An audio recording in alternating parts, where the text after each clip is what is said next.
बहुत ही सत्कारयोग समूह गुरु प्यारी गुरु रूप साध संगत जी, बुलाओ फतेह। वाहिगुरू जी का खालसा, वाहिगुरू जी की फतेह। सब तो पहला तो मैं धन्यवाद करना चाहना सरदार दीप सिंह सिद्धू जी, जोगा सिंह जी ਅਤੇ ਉਹਨਾਂ ਦੇ ਸਾਰੇ ਸਾਥੀ ਜਿਨ੍ਹਾਂ ਨੇ ਸਾਨੂੰ ਅੱਜ ਇੱਥੇ ਆਪਦੇ ਵਿੱਚ ਬੁਲਾ ਕੇ ਤੁਹਾਡੇ ਵਿੱਚ ਬੈਠ ਕੇ ਜਿੱਥੇ ਵਿਚਾਰਾਂ ਸੁਣਨ ਦਾ ਉੱਥੇ ਵਿਚਾਰਾਂ ਰੱਖਣ ਦਾ ਵੀ ਮੌਕਾ ਦਿੱਤਾ।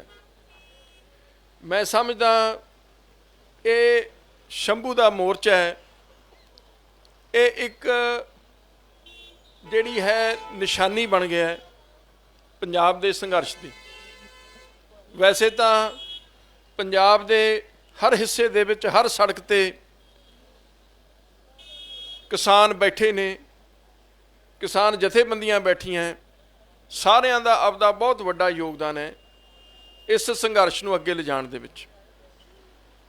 ਪਰ ਇਹਦੇ ਨਾਲ ਮੈਂ ਸਮਝਦਾ ਕਿ ਅੱਜ ਸਮੇਂ ਦੀ ਲੋੜ ਹੈ ਕਿ ਇੱਕ ਸੰਯੁਕਤ ਇਕੱਠਾ ਸੰਘਰਸ਼ ਇੱਕ ਝੰਡੇ ਥੱਲੇ ਇਹ ਉਲੀਕਿਆ ਜਾਵੇ ਤਾਂ ਕਿ ਆਪਾਂ ਇਸ ਨਿਸ਼ਾਨੇ ਜਿਸ ਵੱਲ ਚੱਲੇ ਉਹਤੇ ਜਿੱਤ ਪ੍ਰਾਪਤ ਕਰ ਸਕੀਏ। ਜੇ ਆਪਾਂ ਇਹਦੀ ਬੁਨਿਆਦ ਕੀ ਕਾਰਨ ਬਣਿਆ, ਕਿਉਂ ਇਹ ਕਾਨੂੰਨ ਲਿਆਂਦੇ ਗਏ ਦੇ ਵੱਲ ਜਾਈਏ ਤਾਂ ਮੈਂ ਸਮਝਦਾ ਤੁਸੀਂ ਵੀ ਜਾਣਦੇ ਹੋ ਵੀ ਇਹ ਕਾਨੂੰਨ ਕਹੇ ਤਾਂ ਇਹ ਜਾਂਦੇ ਨੇ ਵੀ ਇਹ ਕਿਸਾਨਾਂ ਵਾਸਤੇ ਲਿਆਂਦੇ ਗਏ, ਪਰ ਕਦੇ ਕਿਸੇ ਕਿਸਾਨ ਨੇ, ਕਿਸਾਨ ਜਥੇਬੰਦੀ ਨੇ ਇਹਨਾਂ ਕਾਨੂੰਨਾਂ ਦੀ ਮੰਗ ਨਹੀਂ ਕੀਤੀ। ਇਹ ਤਾਂ ਕਿਸਾਨਾਂ ਦੇ ਜਿਹੜਾ ਗਲ 'ਚ ਠੋਸੇ ਗਏ ਨੇ। ਤੇ ਇਹ ਜਿਹੜੇ ਕਾਨੂੰਨ ਨੇ ਇਹਨਾਂ ਦਾ ਮਕਸਦ ਕੀ ਹੈ? ਇਹਨਾਂ ਦਾ ਮਕਸਦ ਹੈ ਕਿ ਹੌਲੀ ਹੌਲੀ ਜਿਹੜੀ ਸਰਕਾਰ ਹੈ ਉਹ ਸਰਕਾਰੀ ਖਰੀਦ 'ਚੋਂ ਬਾਹਰ ਆ ਜਾਏ। ਕਿਉਂ ਸਰਕਾਰੀ ਖਰੀਦ 'ਚੋਂ ਬਾਹਰ ਆਉਣਾ ਚਾਹੁੰਦੇ ਆ ਉਹ? ਕਿਉਂਕਿ ਉਹਨਾਂ ਨੇ ਇੱਕ ਫੈਸਲਾ ਕਰ ਲਿਆ, ਜਿਵੇਂ ਡਾਇਰੈਕਟ ਸਬਸਿਡੀ ਆਪਾਂ ਹਰ ਚੀਜ਼ ਲਈ ਇਹਨਾਂ ਨੇ ਸ਼ੁਰੂ ਕੀਤੀ ਹੈ ਵੀ ਸਿੱਧਾ ਖਾਤਿਆਂ 'ਚ ਪਾ ਦਿਓ। ਇਹ ਆਪਣੀ ਫਸਲ ਕਾਹਦੇ ਵਾਸਤੇ ਖਰੀਦੀ ਜਾਂਦੀ ਹੈ? ਇਹ ਖਰੀਦੀ ਜਾਂਦੀ ਹੈ ਜਿਹੜਾ PDS ਸਿਸਟਮ ਹੈ, ਪਬਲਿਕ ਡਿਸਟ੍ਰੀਬਿਊਸ਼ਨ ਸਿਸਟਮ, ਉਹਦੇ ਵਾਸਤੇ ਗਰੀਬਾਂ ਨੂੰ ਦੇਣ ਲਈ ਜਿਹੜੀ ਕੇਂਦਰ ਸਰਕਾਰ ਖਰੀਦਦੀ ਹੈ। ਤੇ ਉਹ ਖਰੀਦ ਕੇ ਸਟੋਰ ਕਰਕੇ ਵੱਖ-ਵੱਖ ਸੂਬਿਆਂ 'ਚ ਜਿੱਥੇ ਵੀ ਜਿਹੜੀ ਹੈ 2 ਰੁਪਏ ਕਿਲੋ ਕਣਕ ਜਾਂ ਜਿਹੜੇ ਚੌਲ ਨੇ ਉਹ ਮੁਹੱਈਆ ਕਰਾਏ ਜਾਂਦੇ ਨੇ। ਹੁਣ ਸਰਕਾਰ ਨੇ ਇਹ ਫੈਸਲਾ ਕਰ ਲਿਆ, ਸ਼ਾਂਤਾ ਕੁਮਾਰ ਦੀ ਰਿਪੋਰਟ ਤੁਸੀਂ ਪੜ੍ਹੀ ਹੋਣੀ ਹੈ, ਵੀ ਇਹ ਸਾਰਾ ਕੁਛ ਦੇ ਵਿੱਚ ਚੋਰੀ ਬਹੁਤ ਹੈ, ਵੀ ਇਹਨੂੰ ਖਤਮ ਕਰਕੇ ਸਿੱਧਾ ਖਾਤਿਆਂ 'ਚ ਪੈਸੇ ਦਿਓ। ਫਿਰ ਜਿਹੜੀ ਉਹ ਖਰੀਦਦੇ ਨੇ ਉਹਦਾ ਕੀ ਬਣੂ? ਕੌਣ ਖਰੀਦੂ? ਉਹ ਪ੍ਰਾਈਵੇਟ ਖਰੀਦੂ।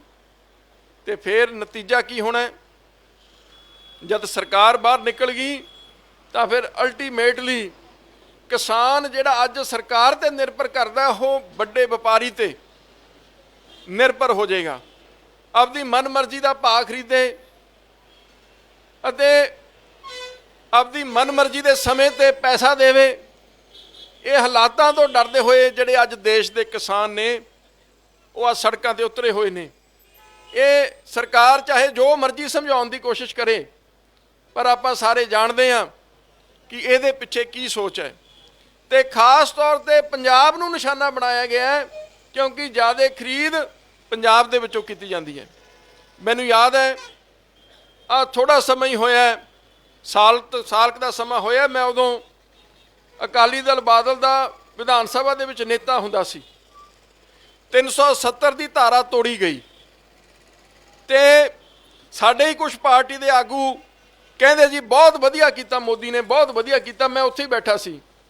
ਮੈਂ ਕਿਹਾ ਮੈਨੂੰ ਇਹ ਨਹੀਂ ਸਮਝ ਆਉਂਦੀ ਤੁਸੀਂ ਕੀ ਸੋਚ ਰਹੇ ਹੋ। ਪਹਿਲੀ ਗੱਲ ਤਾਂ ਸਾਡਾ ਜੋ ਪਾਰਟੀ ਦਾ ਸਿਧਾਂਤ ਹੈ ਉਹ ਤਾਂ ਸੂਬਿਆਂ ਨੂੰ ਵੱਧ ਅਧਿਕਾਰ ਦੇਣ ਦੀ ਗੱਲ ਕਰਦੇ, ਅਸੀਂ ਸੂਬੇ ਨੂੰ ਖਤਮ ਹੀ ਕਰਤਾ।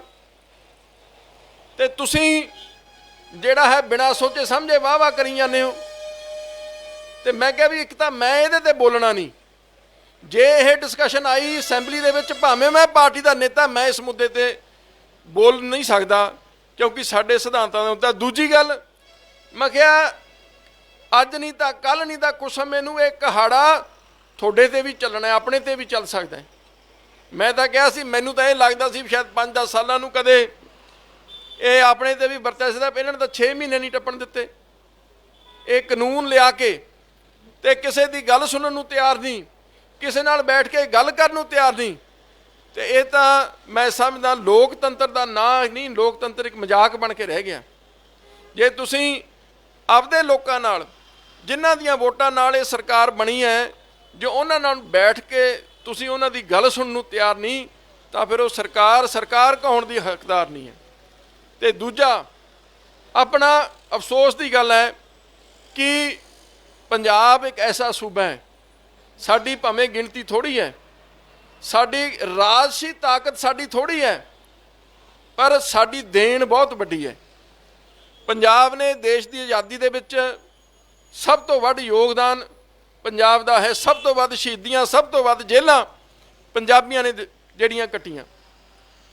ਦੂਜੇ ਨੰਬਰ ਤੇ ਦੇਸ਼ ਦੀ ਆਜ਼ਾਦੀ ਤੋਂ ਬਾਅਦ ਦੇਸ਼ ਦੀਆਂ ਜੰਗਾਂ ਹੋਈਆਂ, ਉੱਥੇ ਵੀ ਜਿੱਥੇ ਪੰਜਾਬੀਆਂ ਨੇ ਇਕੱਲੇ ਆਪਦੀ ਸ਼ਹਾਦਤ ਨਹੀਂ ਦਿੱਤੀ, ਉੱਥੇ ਪੰਜਾਬੀਆਂ ਨੇ ਉਹ ਜੰਗੇ ਮੈਦਾਨ 'ਚ ਜਿੱਥੇ ਸ਼ਹਾਦਤ ਦਿੱਤੀ, ਉੱਥੇ ਨੁਕਸਾਨ ਵੀ ਪੰਜਾਬ ਦਾ ਹੋਇਆ, ਕਿਉਂਕਿ ਸਰਹੱਦ ਪੰਜਾਬ ਦੀ ਸੀ।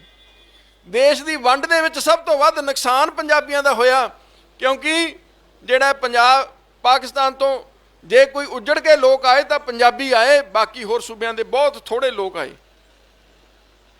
ਇਸ ਤੋਂ ਬਾਅਦ ਦੇਸ਼ ਨੂੰ ਅੰਨ ਦੀ ਲੋੜ ਪਈ ਤਾਂ ਫਿਰ ਪੰਜਾਬੀਆਂ ਨੇ ਆਪਦਾ ਖੂਨ ਪਸੀਨਾ ਬਹਾ ਕੇ ਦੇਸ਼ ਦਾ ਢਿੱਡ ਭਰਿਆ।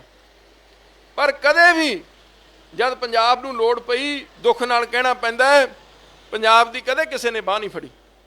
ਕਾਰਨ ਕੀ ਹੈ ਕਿ ਸਾਡੀ ਜਿਹੜੀ ਲੋਕਤੰਤਰ ਦੇ ਵਿੱਚ ਆਬਾਦੀ ਜਾਂ ਗਿਣਤੀ ਮਿਣਤੀ ਹੁੰਦੀ ਹੈ, ਉਹ ਬਹੁਤ ਥੋੜ੍ਹੀ ਹੈ। ਅਸੀਂ 2% ਵੀ ਹਿੱਸਾ ਨਹੀਂ ਹੈਗੇ। ਸਾਡੀਆਂ ਪਾਰਲੀਮੈਂਟ 'ਚ 13 ਸੀਟਾਂ ਨੇ, ਰਾਜ ਸਭਾ 'ਚ 7 ਸੀਟਾਂ ਨੇ, ਜਿਹੜੀਆਂ ਕੋਈ ਮਾਇਨੇ ਨਹੀਂ ਰੱਖਦੀਆਂ। ਜੇ ਇਹੀ ਲੜਾਈ ਕਿਤੇ ਐਡਾ ਹੀ ਸੰਘਰਸ਼ ਯੂਪੀ ਬਿਹਾਰ 'ਚ ਵਿੱਢਿਆ ਹੁੰਦਾ, ਅੱਜ ਸਰਕਾਰ ਨੇ ਉਹਨਾਂ ਨੂੰ ਬੁਲਾ ਲੈਣਾ ਸੀ ਵੀ ਆ ਜਾਓ ਸਾਡੇ ਨਾਲ ਗੱਲ ਕਰ ਲਓ। ਤੁਸੀਂ ਹੈਰਾਨ ਹੋਵੋਗੇ, ਕਿਤੇ ਨਾ ਕਿਤੇ ਜਦ ਸੰਵਿਧਾਨ ਬਣਿਆ ਕਮੀਆਂ ਰਹਿ ਜਾਂਦੀਆਂ ਨੇ ਸਟਰਕਚਰ ਦੇ ਵਿੱਚ ਵੀ। ਤੁਸੀਂ ਅਮਰੀਕਾ ਦਾ ਰਾਸ਼ਟਰਪਤੀ ਦੀ ਚੋਣ ਚੱਲ ਰਹੀ ਹੈ, ਇਹਦਾ ਵੀ ਤੁਸੀਂ ਦੇਖਿਆ।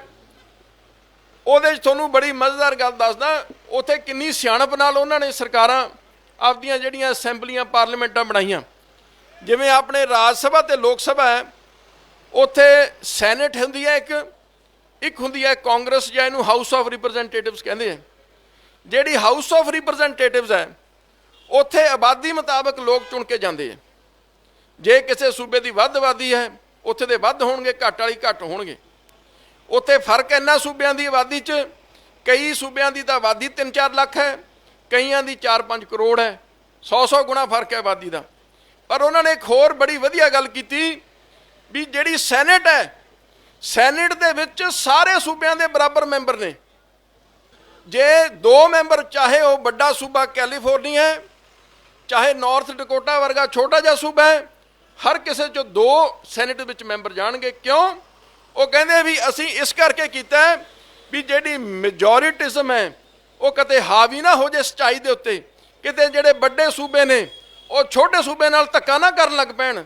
ਇਸ ਲਈ ਉਹਨਾਂ ਨੇ ਇਹ ਜਿਹੜਾ ਆਪਦਾ ਐਸਾ ਸਿਸਟਮ ਲਿਆਂਦਾ, ਜਿਹੜੀ ਸਾਡੇ ਵਿੱਚ ਬੜੀ ਕਮੀ ਹੈ, ਜਿਸ ਕਰਕੇ ਸਾਡੀ ਜਿਹੜੀ ਆਵਾਜ਼ ਨਾ ਪਹੁੰਚਦੀ ਹੈ, ਨਾ ਹੀ ਉੱਥੇ ਦਬਾਅ ਸੁਣਿਆ ਜਾਂਦਾ। ਉੱਥੇ ਸਾਡੇ ਐਮਪੀਆਂ ਨੇ, ਮੈਂ ਕਿਸੇ ਦੀ ਨੁਕਤਾਚੀਨੀ ਨਹੀਂ ਕਰਨਾ ਚਾਹੁੰਦਾ, ਸਾਰਿਆਂ ਨੇ ਆਪਦਾ ਹਿੱਸਾ ਰੌਲਾ ਪਾਇਆ, ਉੱਥੇ ਵੋਟ ਪਾਈ ਬੀਜੇਪੀ ਤੋਂ ਬਿਨਾਂ। ਪਰ ਕਿਉਂ ਨਹੀਂ ਸੁਣੀ ਗਈ? ਕਿਉਂਕਿ ਸਾਡੀ ਉੱਥੇ ਉਹ ਆਵਾਜ਼, ਖਾਸ ਤੌਰ 'ਤੇ ਸਾਡਾ ਜੋ ਤਾਕਤ ਖਾਸ ਤੌਰ 'ਤੇ ਸਿਆਸੀ ਸੀ, ਉਹ ਬੜੀ ਸੀਮਤ ਸੀ। ਇਸ ਕਰਕੇ ਅੱਜ ਸਾਨੂੰ ਇਹ ਧਰਨੇ ਮੁਜ਼ਾਹਰੇ ਕਰਨੇ ਪੈ ਰਹੇ ਹੈ। ਇਹ ਸਾਡੀਆਂ ਮਾਈਆਂ ਆਪਦੇ ਕੰਮ ਛੱਡ ਕੇ ਸੜਕਾਂ 'ਤੇ ਬੈਠੀਆਂ ਨੇ। ਤੇ ਦੱਸੋ ਇਸ ਤੋਂ ਵੱਧ ਦੁਖਦਾਈ ਗੱਲ ਕੀ ਹੋ ਸਕਦੀ ਹੈ? ਤੇ ਮੈਂ ਤਾਂ ਇਸ ਮੌਕੇ 'ਤੇ ਕਹਿ ਸਕਦਾ ਕਿ ਸਾਨੂੰ ਅੱਜ ਹਰ ਚੀਜ਼ ਭੁਲਾ ਕੇ, ਸਾਡੇ ਮਤਭੇਦ ਬਹੁਤ ਹੋਣਗੇ, ਸਾਰੀਆਂ ਪਾਰਟੀਆਂ 'ਚ ਵੀ ਹੁੰਦੇ, ਭਾਈਚਾਰਿਆਂ 'ਚ ਵੀ ਹੁੰਦੇ ਨੇ, ਕਿਉਂਕਿ ਇਹ ਚੀਜ਼ਾਂ ਜਿਹੜੀਆਂ ਸਮਾਜ ਦੇ ਵਿੱਚ ਬਣੀਆਂ ਹੋਈਆਂ। ਪਰ ਅੱਜ ਸਾਨੂੰ ਸਾਰਿਆਂ ਨੂੰ ਇਕੱਠੇ ਹੋ ਕੇ ਇਹ ਲੜਾਈ ਨੂੰ ਅੱਗੇ ਲਿਜਾਣ ਦੀ ਲੋੜ ਹੈ। ਤੇ ਲੜਾਈ ਕਿਵੇਂ ਜਿੱਤੀ ਜਾਣੀ ਹੈ, ਉਹਦੇ ਵਾਸਤੇ ਵੀ ਸਾਨੂੰ ਪੂਰੇ ਦੇਸ਼ ਨੂੰ ਨਾਲ ਲੈਣਾ ਪੈਣਾ। ਦੇਸ਼ ਦੀ ਕਿਸਾਨੀ ਨੂੰ ਸਮਝਾਉਣਾ ਪੈਣਾ ਕਿ ਇਹ ਜਿਹੜਾ ਹੈ ਇਹਦੀ ਜਿਹੜੇ ਮਨਸੂਬੇ ਨੇ, ਇਹ ਜਿਹੜੀ ਕਿਸਾਨੀ ਨੂੰ ਖਤਮ ਕਰਨ ਦੇ ਮਨਸੂਬੇ, ਜੇ ਅੱਜ ਪੰਜਾਬ ਤੇ ਇਹ ਹਮਲਾ ਹੋਇਆ, ਕੱਲ ਹੋਰ ਤੀਜਾ ਸੂਬਾ ਕੋਈ ਹੋਰ ਵੀ ਹੋ ਸਕਦਾ ਹੈ ਜਿਹਦੇ ਤੇ ਇਹ ਇਕੱਲੇ ਇਕੱਲੇ ਕਰਕੇ ਉਹਨਾਂ ਦਾ ਨੁਕਸਾਨ ਕਰ ਸਕਦੇ ਆ।